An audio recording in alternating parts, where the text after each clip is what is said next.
আসসালামু আলাইকুম ওয়া রাহমাতুল্লাহি ওয়া বারাকাতুহু। ইসলামী আন্দোলন বাংলাদেশের সারা দেশের নেতাকর্মী এবং সমর্থকদের উদ্দেশ্যে কিছু কথা বলার জন্য উপস্থিত হয়েছি। আপনারা জানেন যে নির্বাচনের তফসিল ঘোষণা হয়েছে, 12 ফেব্রুয়ারি নির্বাচন হবে এবং তফসিল ঘোষণার পাশাপাশি নির্বাচন কমিশন থেকে কিছু বিষয়ের নির্দেশনা দেওয়া হয়েছে। ইসলামী আন্দোলন বাংলাদেশ একটি সুশৃঙ্খল নিয়মতান্ত্রিক রাজনৈতিক দল।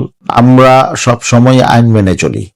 নির্বাচন কমিশন যে আচরণবিধি ঘোষণা করেছে, ইসলামী আন্দোলন বাংলাদেশ সকল পর্যায়ের এবং সারা দেশের 300 আসনই আমরা আশা করি আমাদের নেতাকর্মীগণ নির্বাচন কমিশনের ঘোষিত সে আচরণবিধি মেনে চলবেন। বিশেষ করে এখন যে নির্দেশনা দেওয়া হয়েছে, অগ্রিম যে প্রচারণা করা হয়েছে এবং যে প্রচার সামগ্রী এখনো পর্যন্ত আছে বিদ্যমান, ব্যানার, ফেস্টুন, পোস্টার, প্লেকার্ড, এগুলো সরিয়ে নেওয়ার জন্য নির্দেশনা দেওয়া হয়েছে। সারা দেশের 300 আসন